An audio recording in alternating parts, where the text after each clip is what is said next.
I think it says something about how people feel regarding the Indiana Fever that Temi Fagbenle being selected by the Valkyries in the expansion draft caused such a response. Fans were in their feelings a bit, of course, and, gave a proper send-off to Fagbenle when it comes to respect, as far as being shocked almost that she wasn't protected. I want to get to the basketball aspect of that in just a second, because the basketball aspect of it is indeed important, right? I mean, there's a reason that she was not protected, obviously, by the front office. They had to make these choices and decisions.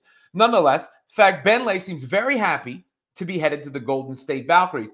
She posted a hello to the Valkyries and a goodbye to the Fever on her Instagram. Here was the Valkyries message from Temi Fagbenle. To be part of the Golden State Valkyries. It's such an honor to have been picked in the draft, and I'm looking forward to starting to build something special with my new team and the fans. So, the right attitude, right? I mean, that's just such a great attitude from Temi Fagbenle to have, embracing the opportunity and calling it an honor to be selected, because she wasn't the only player unprotected on the Fever, right? They could only protect 6 players. So we can't determine exactly who was protected and who was not protected based on that. Of course, we know, I think you can almost certainly say Caitlin Clark, Aaliyah Boston, Kelsey Mitchell, and Lexi Hull were protected. Beyond that, I don't know if we can say definitively who else was on that list. Fagbenle also said goodbye to the Indiana Fever on her IG as well. Thomas with the offense. With this message, and I'll read it to you in a second. As you can see, Caitlin Clark commented on it. So did Lexi Hull as well. And she's excited there. And you read the text, it says, "Thank you for a great season, Indiana Fever. To my teammates, we had a season of revelations and growth. So proud of all of y'all for persevering. Thank you for lifting me and each other. F the noise. Keep growing together. Thank you for the consistent energy, Indy fans. Y'all are solid. Very grateful. Very blessed." F the noise. I think that's the standout portion of that right there, because this was a Fever team that had a lot of noise surrounding it. And that is not something that was easy for anyone to overcome. Lexi Hull also responded to the post below it. She also used a heart emoji, going to miss you, Temi. So you understand that this was someone who had an impact on her team. And I like that she also thanked the fans, because obviously the fans have caught in some heat and been a part of a frenzy when it comes to this Indiana Fever season. So the noise and the fans being part of her response, I think was cool from Temi Fagbenle, and is part of the reason she was so beloved in the first place. Now, from a basketball standpoint, I think the loss is probably being overstated by many.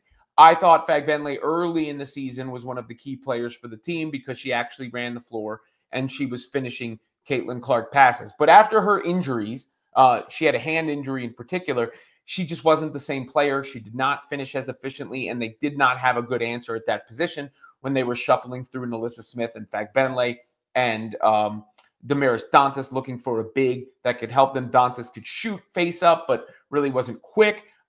Smith has the talent, but not necessarily the motor or the decision-making at times. You had to question that.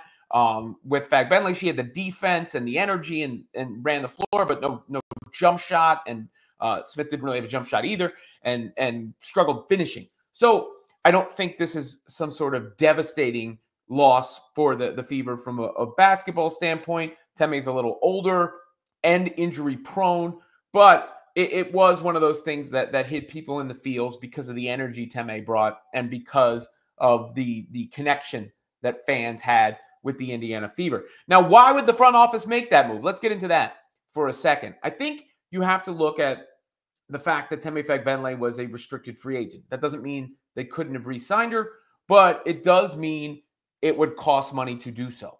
What is her price tag going to be? I don't know. We will see. I imagine that this new front office wants a clean cap sheet, or as clean a cap sheet as can be. Now, I'm looking at Spotrac right here. Got to take their numbers for what it's worth. So that's my source, showing it to you. You look at the 2025 roster cap. Wheeler, also a free agent, not on there. Fagbenle, Not on there.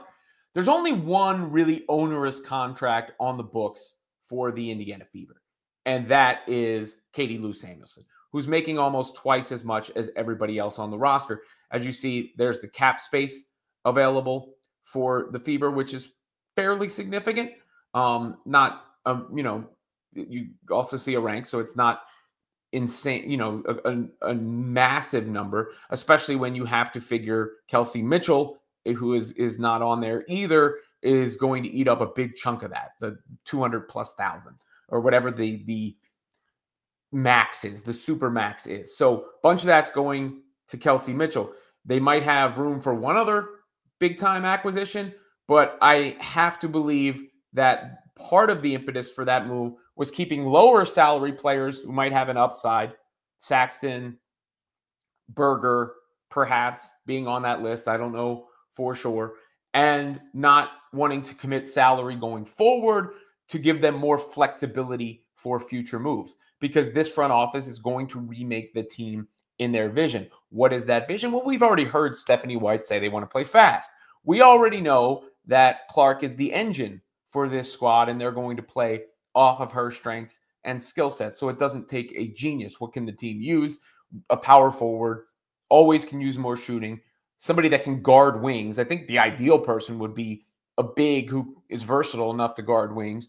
But there is, room to improve the depth of this roster, the bench, the shooting of the roster around Clark and Boston and Mitchell, aside from Hull, and then some toughness, size, rebounding. So there are needs there. And I'm imagining that the new management wanted as many resources as possible to go out and make those moves, and that probably went into their protections. And then Melissa Smith, for instance, do they think, with Stephanie White, they can get the most out of her because she does have talent, or do they want to hold on to her for a trade? I don't even know if she was protected. I mean, again, I don't know who the Valkyries select or who they had to choose from. So these are just things that could go into it. But when you are discussing the whole thing, I have to imagine age, free agency status, monetary, consideration all played into why Temi Fagbenle was not protected, and give you a little insight into what the Fever front office may have been thinking. That they can go out and make signings. They got a draft pick to make to keep the lower salary players committed and to build the team in their vision. But nonetheless, Fagbenle with a nice Fever farewell and a good hello to the Valkyries also. And I'm sure the fans there will enjoy her energy and presence around the team.